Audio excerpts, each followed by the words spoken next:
Hello, I'm Emily Jumba, and I'm a fellow here at the Civil War Institute at Gettysburg College. I'm also a violinist in the symphony orchestra at Sunderman Conservatory. Today, I'm very excited to introduce you to one of our new projects here at the Civil War Institute, Civil War era music. And today, I'm going to begin by introducing you to 4 different genres of music from that time period: popular songs, sentimental music, soldier songs, and spirituals. I'm going to talk briefly about what each of these genres were, and then we're going to zoom in and look at particular songs from each. And after talking about them for a bit, then I'm going to perform them on the violin. According to Bruce Kelly, in one, sure, it was entertainment, but more than that, music brought people together in the community. So he was saying this in reference to popular songs during the Civil War era. And like today, popular music back then also had a lot of different types within it. And so some of these different variations within popular music were waltzes, such as those by Johann Strauss II, operas such as those by Giuseppe Verdi, religious hymns, patriotic songs, and romantic ballads. And the song today that I chose for you is by W.V. Wallace in C major, and it is called Sleeping I Dreamed Love. This song was performed by House Band on November 24th, 1864, and was hosted by the sophomore class at Wesleyan University, which is in Connecticut. And so this song that they performed was originally composed in 1844, and it's a love ballad that's written in 6/8 time. And this secular piece, which does have lyrics, mainly expresses themes of longing for a long lost love. And it was originally written for piano and voice, as piano was a very popular instrument at the time. It was seen as a status symbol, and a lot of middle to upper class families would try to procure one if they could to provide music, which, as Kelly pointed out, was an important form of entertainment. So now I'm going to play Sleeping I Dreamed Love for you.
So that was Sleeping I Dreamed Love, and next we're going to be moving on to sentimental songs from the Civil War era.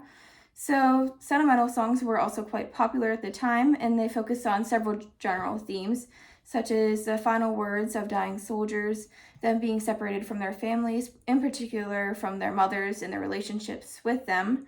In addition to that, there was their bravery in battle, and often their heroics while being wounded in battle. And so the song that I chose for you today was composed by George F. Root, who is also the composer of the Battle Cry of Freedom. And the words for the song were written by Henry S. Washburn, and the song is in A major. The song itself is called The Vacant Chair, also known as We Shall Meet, But We Shall Miss Him. And this song was written around Thanksgiving of 1861, so this was the first Thanksgiving of the war, and a lot of people have been thinking that the war is going to end soon, and now it was starting to sink in that it was lasting longer than what it was originally thought. And it was their first Thanksgiving without a lot of their family members there. And as they sit there looking at this vacant chair, they're reflecting back on that. And this particular song was following along one of those general themes of the heroics of a soldier, but then also relationship with her family by focusing on the death of Lieutenant John William Grout, who was in the 15th Massachusetts Volunteer Infantry. And Lieutenant Grout was killed at the Battle of Ball's Bluff. And this song was written as a poem, but in the Worcester Spy, and then Root went and composed music to go along with it. And after he did so, this song became very popular in both the North and South, and there were actually 3 different variations written in the South. And so this song, it has a lot of religious overtones talking about prayer, and it also has some references to the classics, where it talks about a golden cord being cut, which could be an allusion to the 3 fates from Greek mythology and the ending of a life. And so now I'm going to perform The Vacant Chair for you.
And so that was The Vacant Chair. Next, we're going to be moving on to songs that the soldiers would have sang while they were encamped during the war. And so there was a variety of different styles with this, similar to how there were for the popular songs.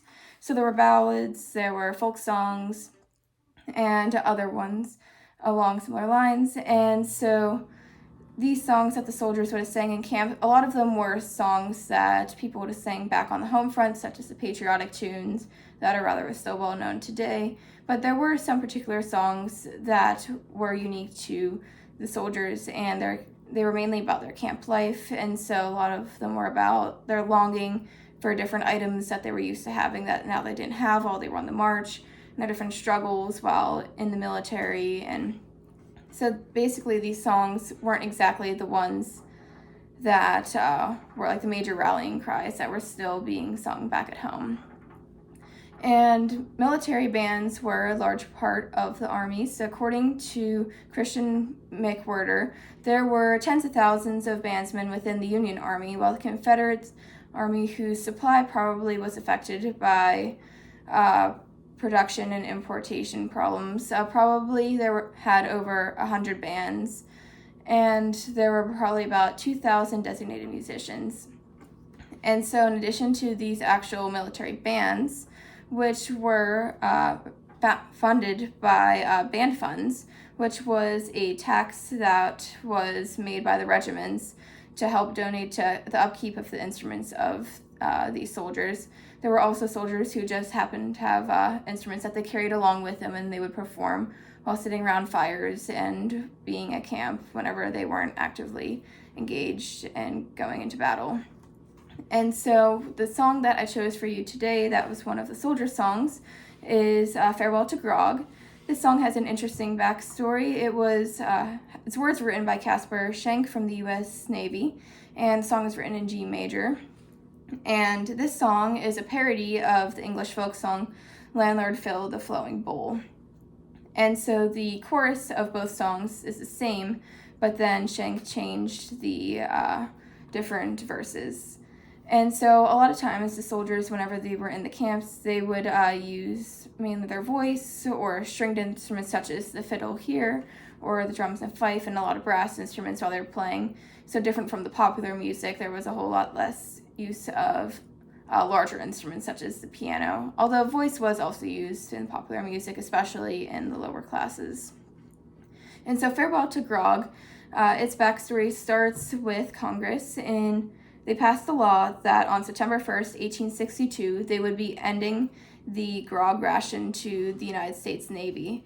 And so grog is a mixture of rum and water that the soldiers were regularly rationed. And this prohibition of it came about during several other Protestant reforms in the government at the time. And during the Civil War, drinking was seen as a vice as well as gambling, and a lot of times you'll see in letters correspondence between soldiers and their families back home discussing these vices and how they should refrain from doing so. And so the members of the Navy were regularly rationed grog, but then after this ban, they heard about it, then they decided that they were going to have a proper send-off for it. So on the USS Portsmouth, which Schenck was on, they decided on August 31st, 1862, that they were going to have a wake for all of their bottles of grog. And so they had a party, and basically they drank all of the grog that was on the ship. And during the festivities, Schenck then went and wrote this parody of Landlord Phil, the Flowing Bowl. And basically it's talking about how the soldiers would use grog and other forms of spirits to help distract them from battle, and also just like provide something different. And it wasn't quite like the vice that was never used that's often made out to be during the time period. And so now I'm going to perform this for you.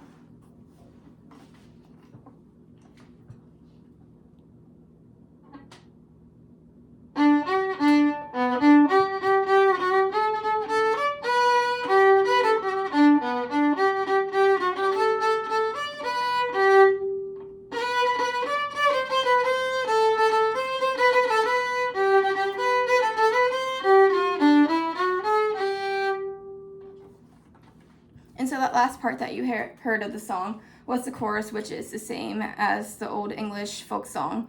And then the first portion of the song that you heard was the part that Schenck had changed. And finally, we're going to talk today about spirituals, which were generally a blend of traditional African and Anglo-Saxon music. And these songs were often sung by enslaved populations, and they had several different purposes. Sometimes they were about themes of deliverance and freedom, and sometimes they were also used as code songs to relay messages behind the backs of the overseers and the plantation owners. And so the one that I chose for you today is called "O Freedom," and it's written in G major, and the composer is unknown. And this song, it was very popular during the Civil War era, and it was likely written after the Emancipation Proclamation was announced on January 1st of 1863, especially due to its focus on freedom.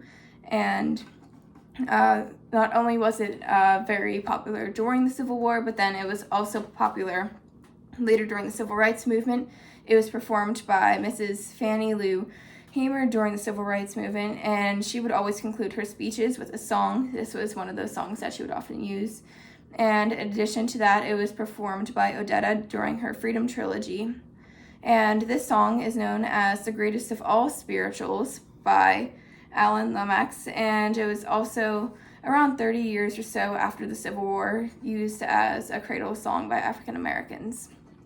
And so now I'm going to perform for you "O Freedom."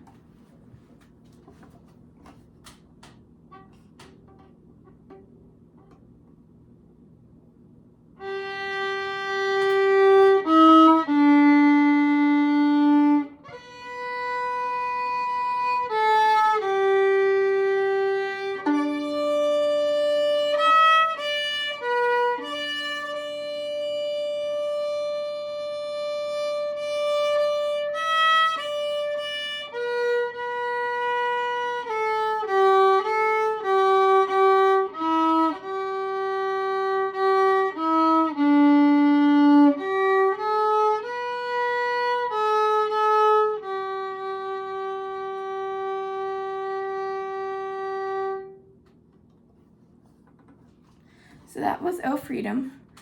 And so all of these songs, as Kelly had said, they were used to bring people together within the various communities, whether it was the popular songs that were performed back on the home front, or the sentimental songs that were both in the camps and also back on the home front, or the soldier songs as they're lamenting the loss of Grog, or the spirituals that were used to help inspire freedom for the enslaved populations. Thank you for taking the time to watch this video today.